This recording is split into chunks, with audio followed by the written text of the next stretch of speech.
Hello and welcome to the Maths 2 component of the online degree program on data science. So in this video we are going to study what is the basis for a vector space. So just to recall what we have done as part of this module before, we have studied what are vector spaces. We have seen the notion of a linearly dependent set in a vector space, and we have seen the notion of a linearly independent set in a vector space. And today's video about a basis builds on the fact that we know what is linear independence of a set of vectors. Okay, so let's quickly recall this idea of linear dependence and linear independence. So suppose we have a set of n vectors v1, v2, vn in the vector space V. So the set v1, v2, vn is said to be linearly dependent if there exist scalars a1, a2, an not all 0 such that a1 v1 plus a2 v2 plus all the way up to an vn is 0. Yeah, so this means there is a linear combination of the vi's which is a non-zero linear combination, which means that at least one of the coefficients is non-zero. Note that this does not mean that all the coefficients are non-zero, but it means that at least one of the coefficients is non-zero. So we have a linear combination such that the with non-zero coefficients, and that linear combination is 0. Okay, so we are saying the equation x1 v1 plus x2 v2 plus xn vn has a non-trivial solution. Yeah, this is what we saw last time. And now linear independence is saying it is not linearly dependent. So explicitly what this means is that the set v1, v2, vn is said to be linearly independent if the only choice of scalars a1, a2, an such that the corresponding linear combination a1 v1 plus a2 v2 plus an vn is 0. So this equals 0 is with ai is 0. Yeah, so if you solve the equation v times x is 0, where v is the matrix given by writing the vectors. So in R, this is in Rn. If you look at that matrix, Vx is 0, where the columns of V are the vectors Vi, then that the only solution is x is 0, and saying that it is linearly dependent means that there are solutions which are not the 0 solution. Okay, so this was linear dependence and linear independence, particularly in the context of Rn. Okay, so let's first talk about what is the span of a set of vectors. Yeah, so span is like an expanse, right? So how big can you get based on these vectors? Okay, that's the idea of span. Okay, so the span of a set S of vectors is defined as the set of all finite linear combinations of vectors of S, and it's denoted by span S. So explicitly what that means is you take all linear combinations where your coefficients run over all possible values in R, meaning each coefficient runs over all possible values in R, and the span is that set. Now what is hidden here is that the span of S is a vector space in its own right, meaning it's what is called a subspace of V.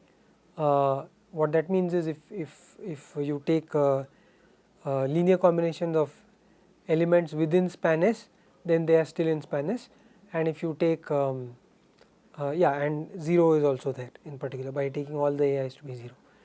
Okay, so here's an example. So let S be the set, just the singleton set 1 comma 0. This is a vector in R2, and you look at the set S, which consists of this particular vector. So this is a subset of R2, and we can ask what is the span of S. So the span of S is a times 1 comma 0, where a is in R, which is the set of vectors a comma 0, and we know that this is exactly the x axis in R2. So the span of the vector 1 comma 0 is the x axis. Okay, so let's do a couple of other examples. Let's look at the set the set consisting of the singleton element 1 comma 1 in R2.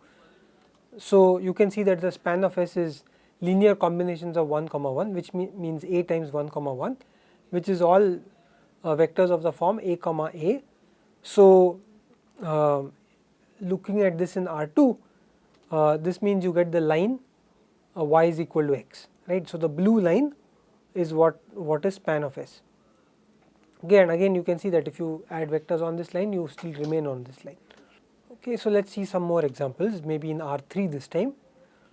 So let's look at the set 1 0 0 and 0 1 0 in R3, and let's ask what is the span of this set. So if you take linear combinations, you will get A times 1 0 0 plus B times 0 1 0, which is all vectors of the form A comma B comma 0. So you can see this is exactly the xy plane. So span is, in this case, is the xy plane, which is drawn here in the picture. Okay. So what is a spanning set for a vector space? So let V be a vector space. So a spanning set is a set such that span of S is equal to V. Yeah. So that means we are looking at vectors, so that if you take linear combinations of those vectors, you can produce any vector in V. So, or in other words, every vector of V is a linear combination of vectors belonging to this set S, right. That is what we mean by saying that span of S is V. So let us look at the set 1 comma 0 and 0 comma 1 in R2, then span of S is the entire R2. So this is a spanning set for R2. Similarly, if you take 1 0 0, 0 1 0 and 1 comma 2, so you add one more vector, clearly still the span is going to be the entire R2, and you can change your elements a little. So if you take the vectors 1 comma 1 and 0 comma 1, then the span of S is still R2. So how do I see that? Well, one way of seeing it is that from 1 comma 1 and 0 comma 1, you can produce 1 comma 0, right, by taking 1 comma 1 minus 0 comma 1. So that will give you 1 comma 0. So that means the span contains 1 comma 0 and 0 comma 1. So then if the span contains some vectors, then the span of that set S is also contains the span of the vectors that you have produced in that span. Okay, I'll make this more precise in a second. And let's look at an example in R3. So if you look at the set of vectors 1 0 0, 0 1 0 and 0 0 1, then span of S is R3. So let me quickly specify why that's the case. So let's maybe look first at 1 0 and 0 1. So this first example. So if you take x comma y in R2, then you can write x comma y as x times 1 comma 0 plus y times 0 comma 1, right. So this means every vector in R2 can be written as a linear combination of these first two vectors. So that tells you that the span of 1 comma 0 and 0 comma 1 is indeed R2. The same idea can be used for this. If you take x y z in R3, then x y z is x times 1 comma 0 comma 0 plus y times 0 comma 1 comma 0 plus z times 0 comma 0 comma 1. So this tells you that the span of these three vectors is the entire R3. So this is a spanning set for R3. Similarly, the first one was a spanning set for R2. Okay, how about the second one? That's clear, right? I can still write x comma y as 1 comma x times 1 comma 0 and plus y times 0 comma 1. So really this third vector here is kind of redundant. Yeah. So the point here is, if your set S is a spanning set, then every superset is also a spanning set. So that is what this example is trying to tell you. And then let's look at the third example. So for the third example, what we want to say is the following. So you can of course write every x y directly as a linear combination of 1 comma 1 and 0 comma 1, which maybe I will do in a second. But what I really wanted to point out was that 1 comma 0 is 1 comma 1 minus 0 comma 1. So therefore 1 comma 0 lies in the span of this set 1 comma 1 and 0 comma 1, and certainly 1 comma 0 lies, and certainly 0 comma 1 also lies, because it's one of those vectors in S. So therefore this set 1 comma 0 and 0 comma 1 belongs to is contained in span of in this span. So that implies span of this set is contained in span of this, which implies the span is R2. So the main point here is the following. So what I am trying to say is the following. If a set T is contained in a set S, then span of T is contained in span of S. So this is in fact what is called a subspace. Okay, and if it so happens that T is a spanning set, that means S is also a spanning set. Yeah, that's what we just said, that if you have a superset, then we are good. So in particular, one can also say the following, that if T is contained in span of S, which is what I am using here, then span of T is contained in span of S. Okay. So these are things that we will be doing as tutorial problems. So I'll leave that for now. Fine. So let's continue with this. So I hope we have understood what is a spanning set. So spanning set means a set such that every vector in V can be written as a linear combination of this some particular vectors from S. Okay. So how do I get a spanning set?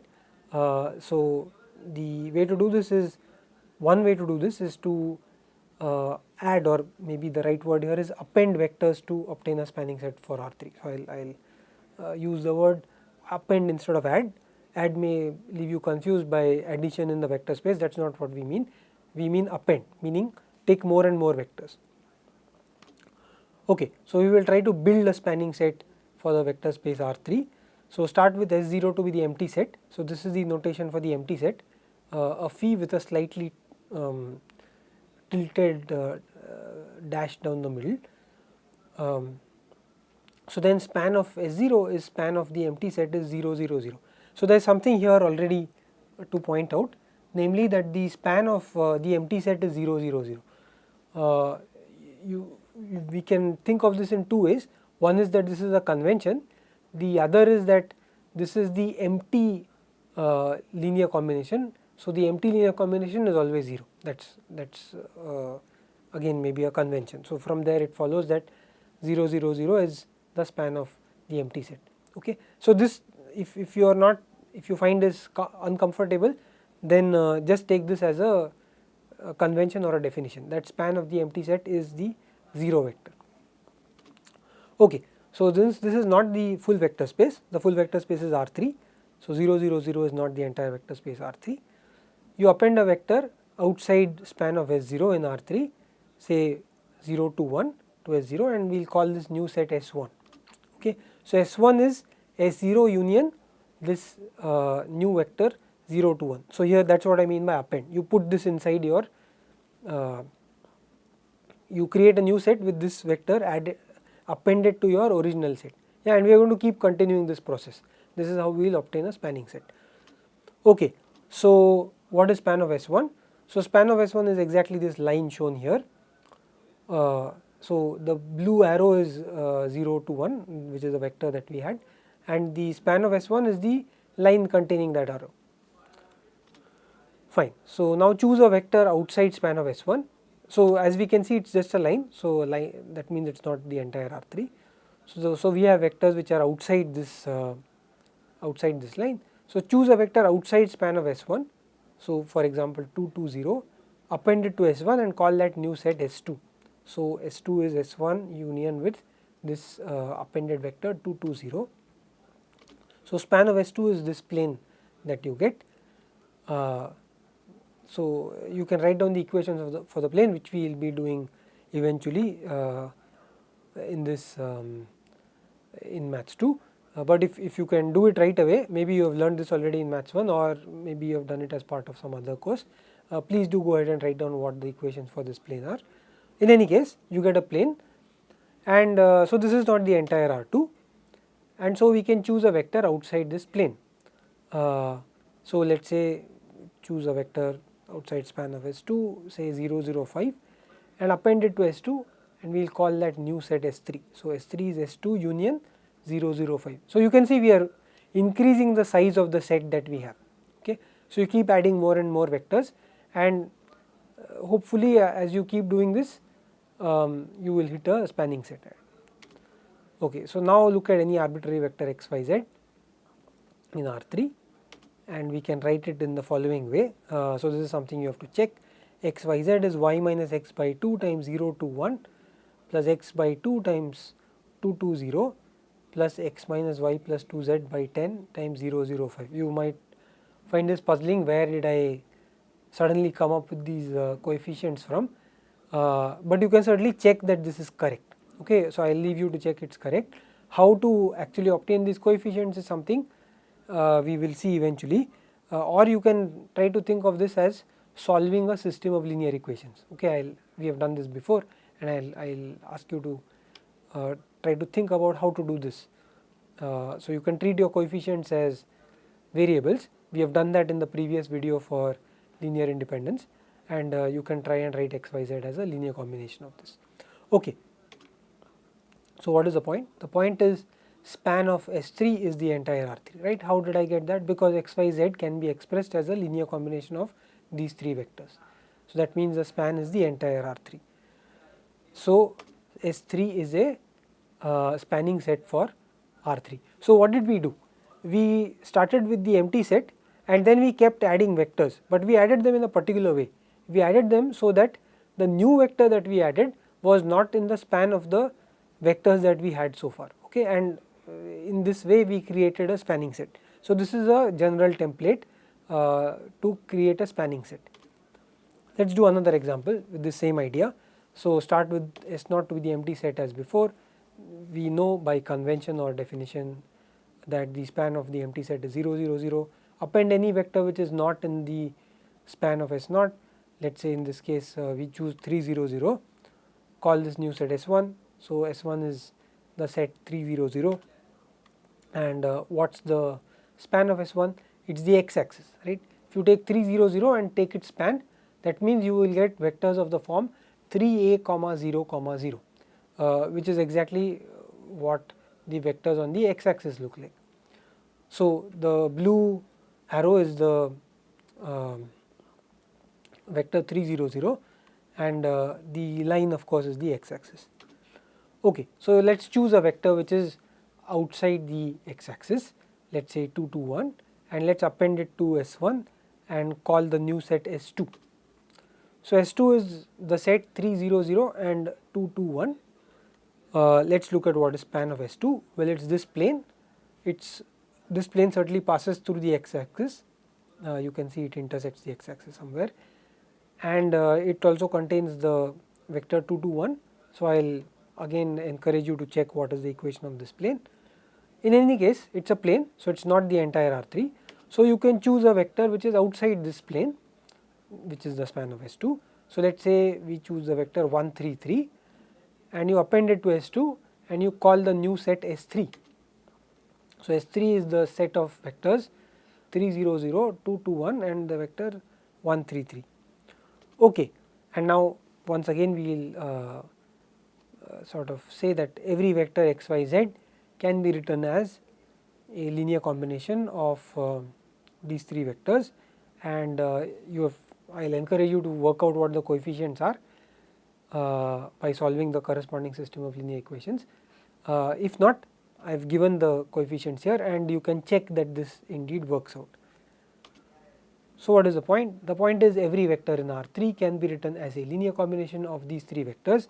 That means the span of S3 is the entire R3, which means S3 is a spanning set for R3. Okay, which now brings us to this idea of a basis.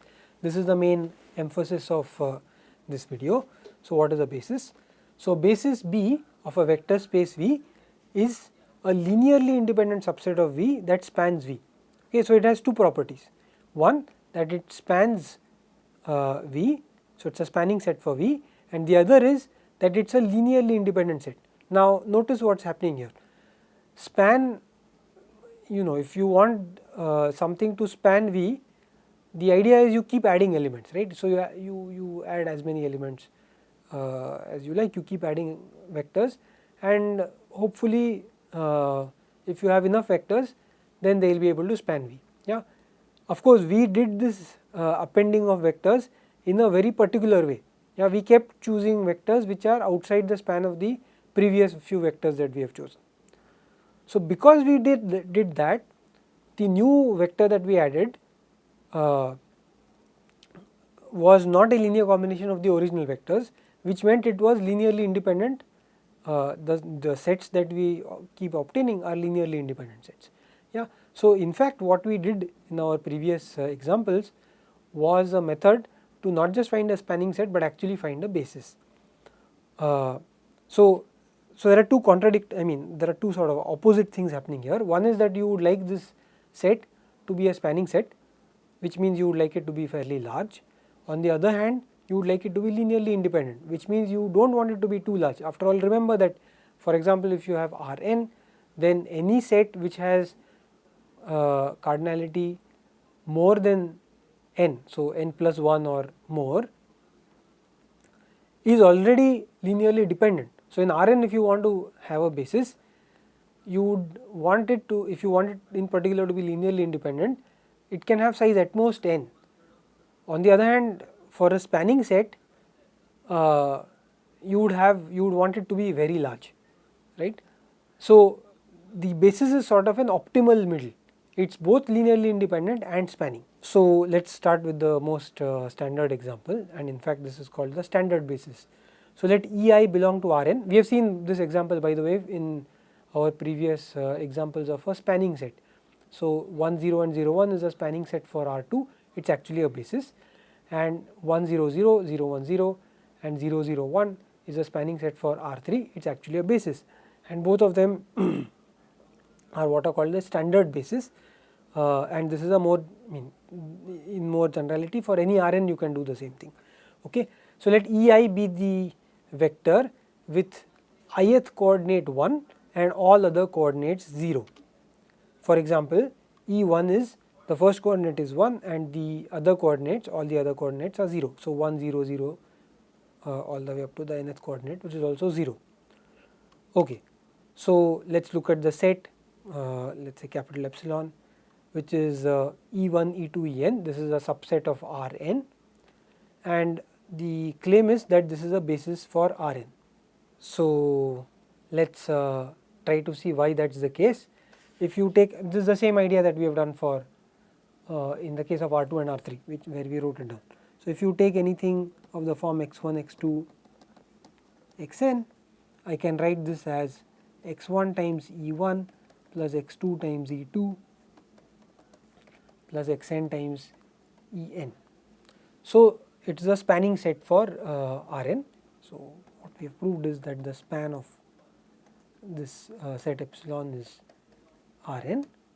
On the other hand, these are clearly linearly independent, because if you take a linear combination which is 0, right, but let us expand out this vector in terms of coordinates. So, what is the ith coordinate or what is the jth coordinate? So, jth coordinate of the left hand side is aj, but for the right hand side the jth coordinate is 0, that means aj must be 0 and for all j. Okay, that means it is linearly independent. So, therefore, this is linearly independent. Okay. So, that proves it is a basis. So, this is called the standard basis for Rn. Okay. So, let us take a step back and ask what have we done in this video. We have seen that there is a notion of a spanning set, namely a set of vectors, so that every vector can be written as a linear combination of these vectors. So, that is a spanning set for the vector space V. And then we have seen that there is a notion called a basis. So, basis is a set of vectors which is both linearly independent and spanning. Thank you.